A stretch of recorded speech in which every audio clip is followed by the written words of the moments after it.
Hello കൂട്ടുകാരെ, പുതിയൊരു വീഡിയോയിലേക്ക് എല്ലാവർക്കും സ്വാഗതം. ഇന്ന് നമ്മളൊരു യാത്ര പോവാണ്. നമ്മളിപ്പോൾ പോണത് വാഗമണിലേക്കാണ്. പൂജ ഹോളിഡേ ആയതുകൊണ്ട് 2-3 ദിവസം അവധിയാണല്ലോ. അപ്പം നമുക്ക് ഇന്ന് അവിടെ പോയി താമസിക്കാം. ഹോളിഡേ ആയതുകൊണ്ട് തന്നെ നമ്മൾ നേരത്തെ റൂമൊക്കെ ബുക്ക് ചെയ്തെങ്കിൽ റൂം കിട്ടാൻ പാടാവില്ല. നമ്മൾ റിസോർട്ട് ഇരിക്കണ എവിടെയാണെന്നറിയോ? ടൗണിൽ നിന്ന് കുറച്ച് ഉള്ളിലേക്ക് മാറി ഒരു തേയിലത്തോട്ടത്തിന്റെ നടുവിലിരിക്കുന്ന വീടാട്ടോ നമ്മുടെ പുതിയ റിസോർട്ടാണ്. നമ്മളാട്ടോ അവിടുത്തെ ആദ്യത്തെ താമസക്കാര്. പോണ വഴിക്കുള്ള കാഴ്ചകളൊക്കെ ആട്ടെ കാണുന്നത്. ഇത്രയും ദിവസം നല്ല മഴയായിരുന്നു, അതുകൊണ്ട് തന്നെ വെള്ളച്ചാട്ടമൊക്കെ നല്ല ഭംഗിയിലുണ്ട് കേട്ടോ. ഇവിടെ എല്ലാരും വണ്ടിയൊക്കെ നിർത്തി ഫോട്ടോ ഒക്കെ എടുക്കാറുണ്ട്. വലിയ വെള്ളച്ചാട്ടോ. ഇത്രയും ദിവസം നല്ല മഴയൊക്കെ ആവുന്നു. ഇന്ന് നമ്മൾ പോകാമെന്ന് വെച്ചപ്പോ നല്ല വെയിൽ. അതുകൊണ്ട് നമ്മുടെ അവിടുത്തെ ക്ലൈമറ്റ് എങ്ങനെയാന്ന് ഓർത്തോണ്ട് ഇച്ചിരി ടെൻഷൻ ഉണ്ട്. തണുപ്പുണ്ടാവും, നോക്കാം മഴ പെയ്യുമെന്ന്. മഴയും കൂടി ഉണ്ടെങ്കിൽ അടിപൊളിയായിരിക്കും. മേഘങ്ങളൊക്കെ നോക്കിയാൽ നല്ല ഭംഗിയായിരുന്നു. നീലാകാശവും പൂക്കളും തേയിലത്തോട്ടവും എല്ലാം കൊണ്ടും ഇതൊരു നല്ല യാത്രയായിരുന്നു. ഇനി വരുന്ന സ്ഥലം എല്ലാരും വണ്ടി നിർത്തുന്ന വ്യൂ പോയിന്റ് ആണ്. നമ്മള് അവിടെ നിർത്തി ഇറങ്ങിട്ടോ 2-3 ഫോട്ടോ ഒക്കെ എടുത്ത് ഒരു ഐസ്ക്രീം ഒക്കെ കഴിച്ചിട്ടാണ് പോയി. ഇവിടെ നിന്ന് താഴത്തേക്ക് നോക്കിയാൽ ടൗണൊക്കെ കാണാവേ. പണ്ട് ഈ കൈവരി ഇല്ലായിരുന്നു. ഇപ്പൊ ഇവിടെ സേഫ്റ്റിക്ക് വേണ്ടി ഇവിടെ കൈവരയൊക്കെ വെച്ചു. കാണുന്ന ഒരു കുഞ്ഞു വെള്ളച്ചാട്ടം കേട്ടോ. എനിക്കിത് കണ്ട് ഇഷ്ടപ്പെട്ടപ്പോ ഞാൻ ഇവിടെ ഇറങ്ങണം എന്ന് പറഞ്ഞ് വാശി പിടിച്ച് ഇറങ്ങിയതാട്ടോ.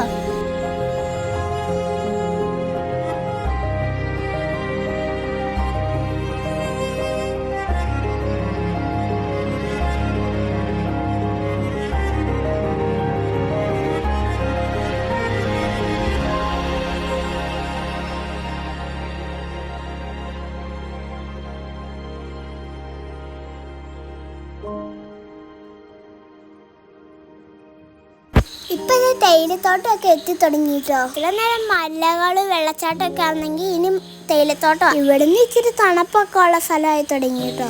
എനിക്ക് ഇങ്ങനത്തെ തണുപ്പ് സ്ഥലങ്ങളൊക്കെ ഭയങ്കര ഇഷ്ടം. വഴിയരികിലുള്ള ഈ കാഴ്ചകളൊക്കെ ആട്ടോ ഈ കാണുന്നത്. ഇനിയാണ് കഥയുടെ ട്വിസ്റ്റ്. ഇത്രയും നേരം വഴിയൊക്കെ കാലിയാർന്ന്, ഇനി അങ്ങോട്ട് വണ്ടികളുടെ ഘോഷയാത്രയാണ്. നോക്കിക്ക് എന്ത് ബ്ലോക്കാണ്.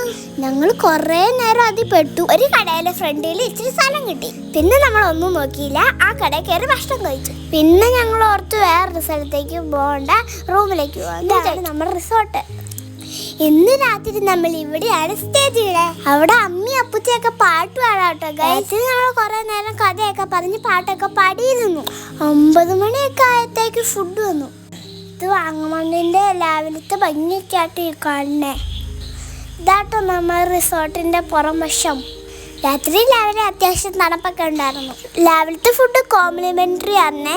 ഇവിടുത്തെ കാഴ്ചകളൊക്കെ കാണാം, വാ.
വന്നപ്പോ ടിവിയിൽ ഫിലിം കണ്ടിരിക്കുകയായിരുന്നു.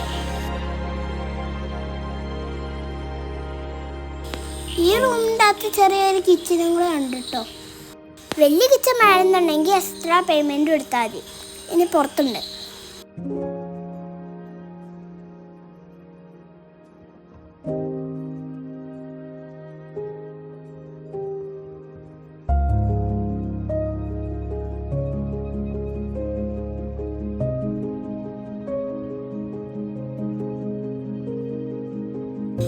കാലി പാട്ട് പാടാൻ പോണ രംഗങ്ങളാട്ടെ കാണുന്നത്. ഞങ്ങൾ കുറെ നേരം മൈക്കൊക്കെ എടുത്ത് പാട്ടൊക്കെ പാടി. നമുക്ക് തിരിച്ചു പോവാം. ഈ തേയിലത്തോട്ടത്തിന്റെ ഉള്ളിലേക്ക് വരുമ്പോട്ടോ നമ്മൾ റിസോർട്ടാ. വരുന്ന വഴിയിൽ കുറെ വഴിയൊക്കെ നല്ല മോശമായിരുന്നു, നല്ല ഓഫ് റോഡ് പോലെ. പക്ഷെ സ്റ്റേ സർവീസൊക്കെ അടിപൊളിയാണ്. ഇന്നലെ മുതൽ നമ്മുടെ കൂടെ ഒരു കെയർ ടേക്കർ ഉണ്ടായിരുന്നു. ആ അങ്കിളാണ് നമ്മുടെ ഫുഡും റൂമും ഒക്കെ അറേഞ്ച് ചെയ്തത്. ടൗണിന്റെ രാത്രി വരെ തിരക്കോ മറ്റു ശല്യങ്ങളോ ഒന്നും ഇല്ലാത്ത ശാന്തമായ ഒരു സ്ഥലമാണ്. തിരിച്ചു പോയപ്പോൾ എനിക്ക് നല്ല വിഷമമായിരുന്നു. ടൂർ പെട്ടെന്ന് തീർന്നാൽ തോന്നി. നിങ്ങൾക്ക് എന്റെ വീഡിയോ ഒക്കെ ഇഷ്ടാവുന്നുണ്ടോ? ഇഷ്ടാവുന്നുണ്ടെങ്കിൽ ഒന്ന് കമന്റ് ചെയ്യണേ. ഇനി യാത്രകളും വീഡിയോകളൊക്കെ ആയിട്ട് ഞാൻ ഇനിയും വരാം. പക്ഷെ നിങ്ങളുടെ സപ്പോർട്ട് ഉണ്ടാവണം എന്നും.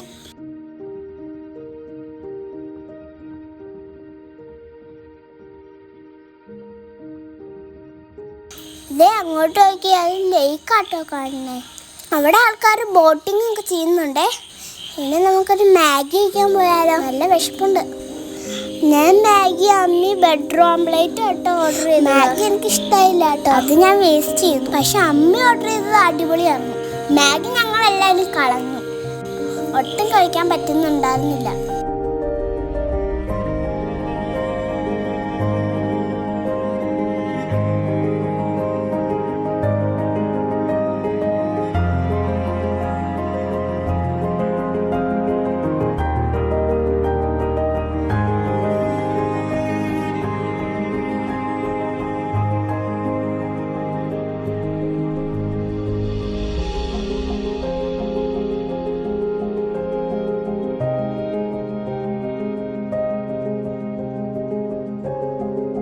അപ്പൊ ഇതോടുകൂടി നമ്മുടെ ഇന്നത്തെ യാത്ര തീരുവാണ്. വീഡിയോ ലൈക്കും കമന്റും ഒക്കെ ചെയ്യണേ. നിങ്ങളുടെ സപ്പോർട്ടാണ് എന്റെ ധൈര്യം.